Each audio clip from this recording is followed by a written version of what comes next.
नमस्ते दोस्तों, स्वागत है आपका फार्मासाइट 2.0 पर।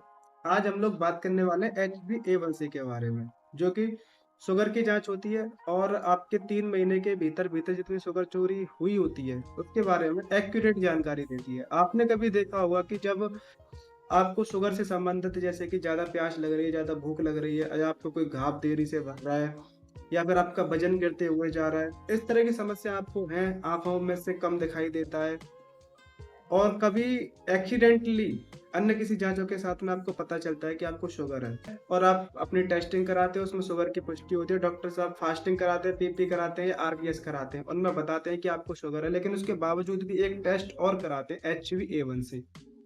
इसका शायद आपको भी पता नहीं होगा कि डॉक्टर्स इसको किस लिए कराते हैं, क्यों कराया जाता है?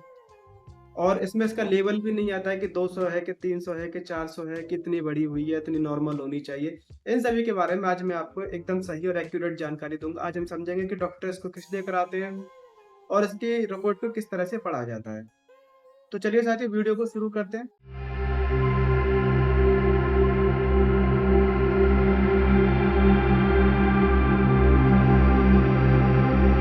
उससे पहले हम ये समझेंगे कि HbA1c क्या होती है और किस लिए कराया जाता है। दोस्तों, HbA1c का मतलब होता है हमारे शरीर के अंदर आरबीसी यानी रेड ब्लड सेल्स होती है जिसके अंदर हीमोग्लोबिन रहता है। और जब शुगर लेवल हमारे बॉडी में बढ़ता है तो ये शुगर हीमोग्लोबिन से जाकर यानी आरबीसी से जाकर चिपक जाती है। और जिस तरह से हमें पता है कि आरबीसी का जिंदे रहने का समय जो रहता है 120 दिन से 90 दिन 100 दिन इतना ही रहता है, इतने दिन ये जीवित रहती है, उसके बाद से नष्ट होकर दूसरी आरबीसी का निर्माण होता है। इसी वजह से इसे शुगर की टेस्टिंग को 3 महीने के भीतर भीतर कराया जाता है ताकि 3 महीने में जितनी भी आरबीसी में और हीमोग्लोबिन में जो शुगर चिपकी हुई है उसका पता लगाया जा सके। इस वजह से डॉक्टर्स इसको कराते हैं क्योंकि ये 90 दिन की पिछले 90 दिन की जितनी भी आपने चीटिंग की है या फिर आपकी दवाई का कोर्स कितना है, कितना शुगर लेवल बढ़ा हुआ है, उस तरह से आइडिया लगाकर डॉक्टर्स बताते हैं कि हाँ, आपकी शुगर कंट्रोल है या नहीं है।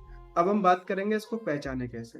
साथियों, आप अपनी HbA1c की रिपोर्ट उठा के देखिए। यदि आपकी रिपोर्ट में 5.7 से कम लेवल इसका आया है तो आपको डायबिटीज बिल्कुल भी नहीं है। और यदि आपकी रिपोर्ट में 5.7 से 6.4 तक इसका लेवल आ रहा है तो आप प्री डायबिटिक हैं, यानी कि अभी इसके लक्षण शुरू हुए हैं। तो इसका आप इलाज कराइए, खाना कम खाइए, मीठा कम खाइए, डाइटिंग कीजिए, एक्सरसाइज कीजिए जिससे इसका लेवल कम हो। तीसरे नंबर पर यदि इसका लेवल 6.5 से ऊपर जा रहा है तो आपको डायबिटीज है। और यदि इसका लेवल 8.0 से आसपास है तो आपकी जो शुगर है वो कंट्रोल से बाहर हो चुकी है। इसमें आपको इमरजेंसी दिखानी चाहिए, तत्काल इसका बेटर से बेटर इलाज कराना चाहिए। इस तरह से इसकी रिपोर्ट को समझा जाता है। अब साथियों, आपके मन में एक सवाल आ रहा होगा कि यही जाँच बेहतर क्यों है और जाँचें क्यों नहीं कराई जाती हैं? तो दोस्तों, सबसे पहली चीज़, इसको आप खाली पेट और खाना खाने के बाद कभी भी करा सकते हैं। और दूसरे नंबर पर ये जो होता है कि यदि आपने 2 महीने पहले, 3 महीने पहले शुगर खाई है, चीनी खाई है तो उसको बताता है, या फिर आप परहेज नहीं कर रहे या दवाई आपके ऊपर काम नहीं कर रही है, उस स्थिति का एक्यूरेट डेटा ये टेस्टिंग देती है। और तीसरे नंबर पर सावधानी, यदि आपकी ये रिपोर्ट एक्यूरेट नहीं आ रही है तो इसका मतलब होता है कि आगे जाकर आपको आँखों से संबंधित, दिल से संबंधित, किडनी से संबंधित बीमारियाँ हो सकती हैं।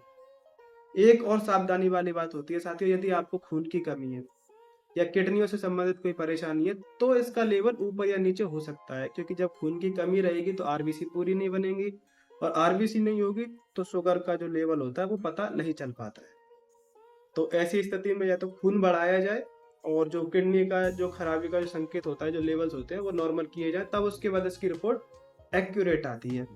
तो साथियों, HbA1c आरबीसी को देखकर उनके हिसाब से इसकी रिपोर्ट आती है। 3 महीने का डेटा इसीलिए ही इसका लिया जाता है कि 3 महीने तक आपको कितनी दवाई काम कर रही है, कितना आप परहेज कर रहे हैं। 3 महीने के भीतर-भीतर कहीं ऐसा तो नहीं है कि आपने मीठा खा लिया हो, दवाई असर नहीं कर रही हो या फिर और कोई कॉम्प्लिकेशन की वजह से शुगर का लेवल बढ़ रहा है, तो आपको डायबिटीज है और आपको सावधानी बरतने की ज़रूरत है। और यदि इसका लेवल 3 महीने का जो ये टेस्टिंग आप कराते हो उसमें इसका लेवल ठीक आ रहा है, कंट्रोल आ रहा है, तो आपको डायबिटीज़ कंट्रोल में चल रही है आपकी, बिल्कुल भी इसकी शिकायत आपको नहीं होती है, इसलिए इसको कराया जाता है। साथियों, यदि आपको डायबिटीज़ है, आप डायबिटीज़ के पेशेंट हैं, तो हर 3 से 6 महीने में इस टेस्टिंग को कराते रहिएगा।